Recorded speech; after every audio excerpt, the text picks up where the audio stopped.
नमस्कार, स्वागत है आप सभी का मेरे भक्ति भावना यूट्यूब चैनल पर। आज मैं आपको वैशाख मास के 15वें अध्याय की कथा सुना रहा हूँ, जिसमें राजा नृग और यम का बहुत भयंकर युद्ध होता है और राजा की विजय प्राप्त होती है वैशाख मास के माध्यम के द्वारा। यानी उसने वैशाख मास में भगवान की सेवा की और सत्संगों की, सत्पुरुषों की सेवा की, जिसके द्वारा उसकी रक्षा हुई। तो संपूर्ण जानकारी के लिए कथा को पूरा सुनें। राजा ने वशिष्ठ मुनि से संपूर्ण वृतांत सुना। फिर राजा ने हाथी पर डोल रखकर सारे नगर में यह सूचना करा दी कि 8 वर्ष की आयु से लेकर 80 वर्ष की आयु तक का जो मनुष्य मेष की संक्रांति में सूर्योदय से पहले स्नान नहीं करेगा, वह दंडनीय समझा जाएगा और शहर से निकाल दिया जाएगा।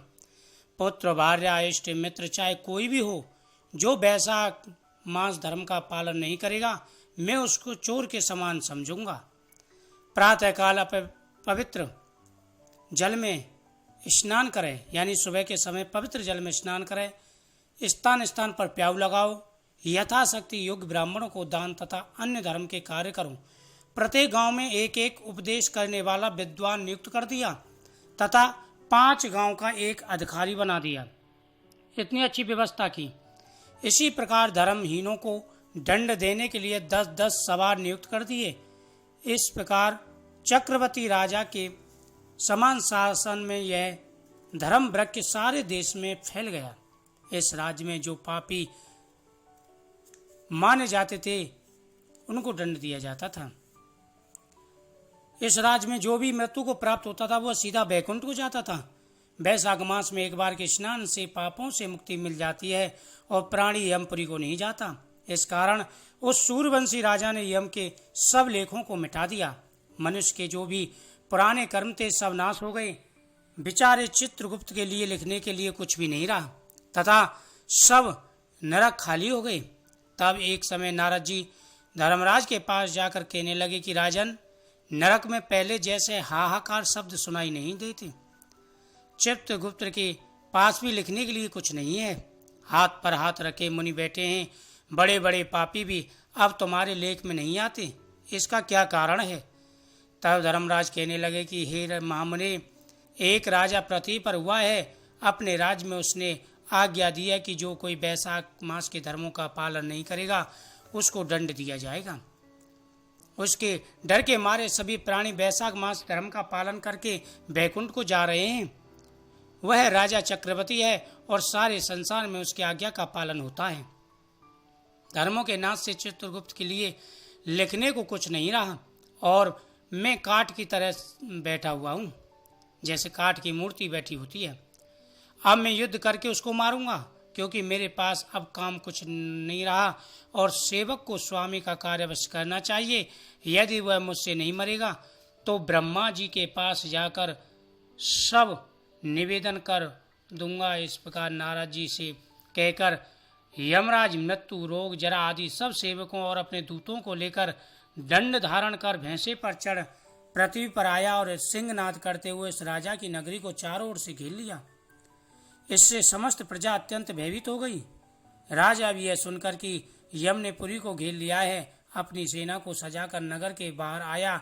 फिर दोनों में भयंकर युद्ध होने लगा। राजा ने थोड़ी देर में मृत्यु, काल तथा रोग और यम के दूसरे दैत्यों को मारकर भगा दिया। तब भैंसे पर सवार यमराज स्वयं राजा के सम्मुख आया और भीषण गर्जना करके राजा पर बाण चलाने लगा। राजा ने 3 बाणों से उसके धनुष को काट दिया। अब यम ढाल तलवार लेकर राजा को मारने के लिए चला। तब राजा ने उसकी ढाल तलवार काट दी और काले सर्प की फूंस कर मारता हुआ क्रोधित होकर एक बाण यम के मस्तक पर मारा। तब यमराज ने क्रोधित हो अपना दंड उठाया और ब्रह्मास्त्र अभिमंत्रित कर राजा पर छोड़ दिया। उस समय बड़ा हाहाकार मच गया। तब विष्णु भगवान ने अपने भक्त की रक्षा हेतु सुदर्शन चक्र छोड़ा, जो युद्ध स्थल में आ गया। दंड से युद्ध कर ब्रह्मास्त्र को निवारण करता हुआ यमराज को मारने लगा। यह देख वह भक्त राजा भयभीत होकर चक्र की स्तुति करने लगा कि हे विष्णु भगवान के हाथ के आभूषण, सहस्त्रधार तुम्हें नमस्कार है। भगवान तुमको सारे लोग की रक्षा के लिए धारण करते हैं, क्योंकि जो देवताओं के द्रोही हैं तुम उनके काल हो। सो हे जगतपते, इस यम की रक्षा करो। ऐसी स्तुति सुनकर सुदर्शन यम को राजा के पास छोड़कर स्वयं बैकुंठ को चला गया। फिर यम उदासीन होकर ब्रह्मलोक में ब्रह्मा जी के पास गया। उसको इस अवस्था देखकर सब सभासद विस्मित होकर आपस में कहने लगे कि यम का यहाँ पर कैसे आना हुआ? कहीं ब्रह्मा जी के दर्शन को तो नहीं आया? इसको तो कभी क्षण भर के लिए भी अपने कार्य से अवकाश नहीं मिलता। देवता तो आकुल हैं, ऐसी बात न कभी पहले देखी न सुनी।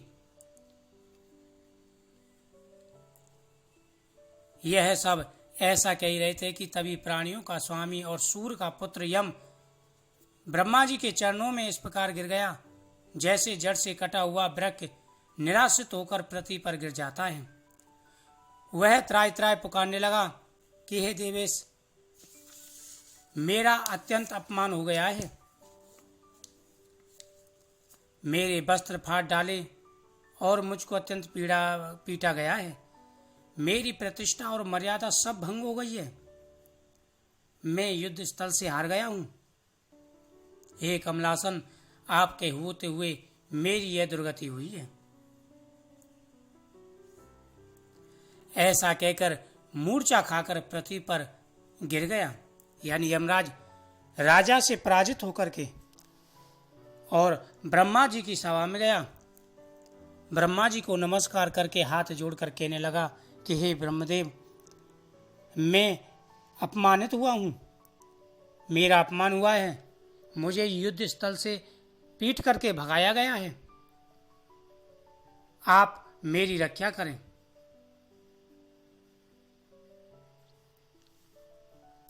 तब वहां पर ऐसा कहकर यम मूर्छा खाकर पृथ्वी पर गिर गया। तब वहां पर बड़ा कोलाहल हुआ। सभी आपस में देखने लगे कि ऐसा पहली बार हुआ है। जो सब आपस में विचार करने लगे कि जो स्थावर जंगम सबको खा जाने वाला है, मनुष्य को संताप देने वाला है, जो काल का स्वामी है, दुखी क्यों हो गया? इसको किसने परास्त किया? तब पवन ने आकर ब्रह्मा जी की आज्ञा अनुसार सबकी वाणी रोक दी और अपनी विशाल भुजाओं से यम को उठाया। फिर समस्त संसार में विचरने वाला पवनदेव उदार बुद्धि उसे आसन पर बिठाकर कहने लगा कि हे यमराज, किसने तेरा अपमान किया है? तुमको किसने मारा है? तुम्हारे वस्त्र किसने फाड़े हैं? तुम्हारे वस्त्र और बही खाते किसने फाड़ डाले? यह सब वृतांत तुम ब्रह्मा जी के सम्मुख कहो।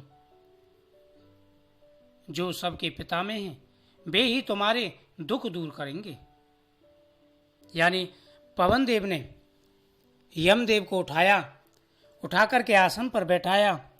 आसन पर बैठा करके उससे पूछने लगा कि हे यमदेव, आपकी ये दशा किसने की है?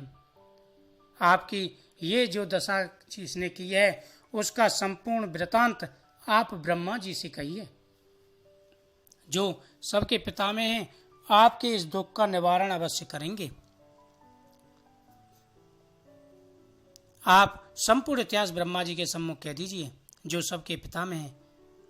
जब यम ने पवन के ऐसे वचन सुने तो यमराज ब्रह्मा जी के सम्मुख खड़े होकर के अत्यंत दीन स्वर में सत्यता पूर्वक सब बातें कहने लगे कि हे ब्रह्मदेव, पृथ्वी पर एक राजा हुआ है जिसने मेरा सब कुछ चाट दिया और मुझे युद्ध से भगा दिया।